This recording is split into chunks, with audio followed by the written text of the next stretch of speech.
ইনশাল্লাহ যদি আমার চান্স হয় ইনশাল্লাহ আমি এটা ব্যবহার করে যত তাড়াতাড়ি এই দেশে আমি হেল্প করতে পারবো ইনশাল্লাহ আমি করব। আমি যে স্বপ্নটা পূরণ করতে পারিনি বাংলাদেশের হয়ে হয়তো, তো আমি যদি তাকে ইনফ্লুয়েন্স করতে পারি এই ফুটবলের প্রতি, যদি কখনো সুযোগ হয় তাহলে বাংলাদেশকে ওকে দিয়ে রিপ্রেজেন্ট করাবো, এই ধরনের একটা ইচ্ছা আকাঙ্ক্ষা আমার অনেক আগে থেকেই ছিল যখন আমি ইউএসএতে পা দিছিলাম। আমি আসলে এমডি ফরিদি, আমরা ইউএসএ থেকে আসছি। আমরা বলতে আমি আসছি আমার ছেলেকে নিয়ে।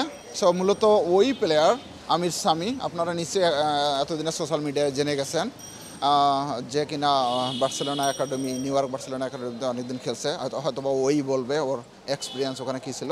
সো আর ওয়েদার সম্পর্কে একটু যদি বলি, সেটা হচ্ছে এখানকার অবশ্যই হার্ড ওয়েদার, যেটা আমাদের জন্য একটু টাফ মানিয়ে নেওয়া, কারণ আমরা ইউএসএতে থাকি, ওখানে সাধারণত একটা ঠান্ডা ওয়েদার। তো তারপরেও খুব একটা সমস্যা আছে আমার জন্য তো নয়ই, কারণ আমি তো বাংলাদেশে গ্রো আপ হয়েছি, ওর জন্য ও বাংলাদেশে বর্ন। তো তারপরে ওকে কয়েকদিন আগে নিয়ে আসছি, মোটামুটি ওয়েদারটা অলরেডি মোটামুটি অ্যাডজাস্ট ওর জন্য হয়ে গেছে। তো আশা করি ও ভালো করতে পারবে। ন্যাশনাল টিমে মানে ছেলে খেলবে সেটা আসলে কখন ডিসাইড করেন? বাংলাদেশের জার্সিতে বাংলাদেশের হয়ে খেলবে, ইন্সপিরেশনের জায়গাটা কে ছিল? বাংলাদেশে আমি ফুটবলার ছিলাম। আমি সেকেন্ড ডিভিশন লিগ পর্যন্ত খেলছি রংপুর মিঠাপুকুরে, এবং মিঠাপুকুর থানা ক্রীড়া সংস্থার আমি একজন পেশাদার ফুটবলার ছিলাম। আসলে আমি হয়তো এই ধরনের কোনো ওয়াইড জায়গা পাইনি বা ফিল্ড পাইনি যেখানে আমি আমার নিজেকে তুলে ধরবো। বাট আমি যখন ইউএসএতে যাই তখন আমার মাথায় একটা জিনিস কাজ করে যে এটা তো একটা ফার্স্ট ওয়ার্ল্ড কান্ট্রি, এখানে সকার বা ফুটবলটা অনেক উন্নত। তো যেহেতু আমার ছেলে, আমি যে স্বপ্নটা পূরণ করতে পারিনি বাংলাদেশের হয়ে হয়তো, তো আমি যদি তাকে ইনফ্লুয়েন্স করতে পারি এই ফুটবলের প্রতি, তাহলে হয়তো ভবিষ্যতে যদি সে একজন ভালো মানের ফুটবলার তৈরি হয়, তাহলে আমি বাংলাদেশে নিয়ে গিয়ে বাংলাদেশের যদি কখনো সুযোগ হয় তাহলে বাংলাদেশকে ওকে দিয়ে রিপ্রেজেন্ট করাবো, এই ধরনের একটা ইচ্ছা আকাঙ্ক্ষা আমার অনেক আগে থেকেই ছিল যখন আমি ইউএসএতে পা দিছিলাম, সেই 2009-এর কথা। But once Hamza came to the team, I think that everybody started focusing in Bangladesh and everybody want to make it better. And the same thing for me. Hamza, he inspires me. Taking Bangladesh from the bottom, take him to the top, and I want to do the same thing with them.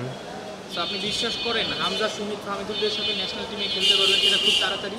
ইনশাল্লাহ যদি আমার chance হয় ইনশাল্লাহ আমি এটা ব্যবহার করে যত তাড়াতাড়ি এই দেশে আমি হেল্প করতে পারবো ইনশাল্লাহ আমি করব। প্রথম দিনটা কেমন গেল, কি হলো? আমি কিছু বলতে পারবো না কী হয়েছে, কিন্তু আমি বলতে পারবো যে গরম ছিল।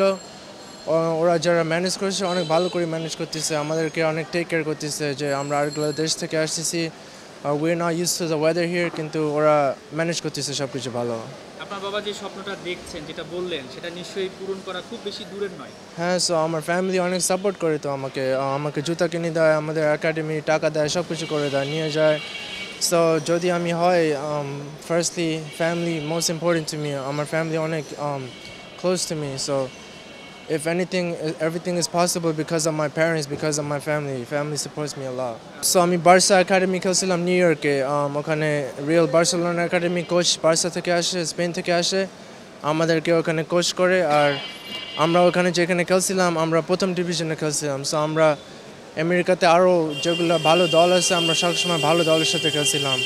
তারপরে আমাদেরকে স্পেনে নিয়ে গিয়েছিল, ওখানে একটা টুর্নামেন্ট হয় যে সারা দেশ গোটা পৃথিবী থেকে ওখানে মানুষ আসে, ওখানে আমরা গিয়ে তারপরে আমরা ডোমিনিকান রিপাবলিক ওখানে গেছিলাম, ওখানে হয়েছিল Barca academy around the world.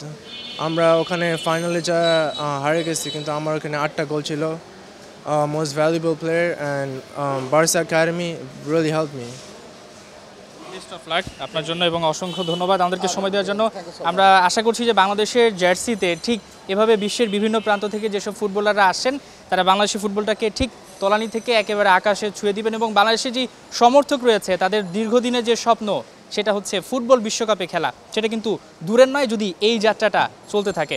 Hasan Sajib, ৭১, Dhaka.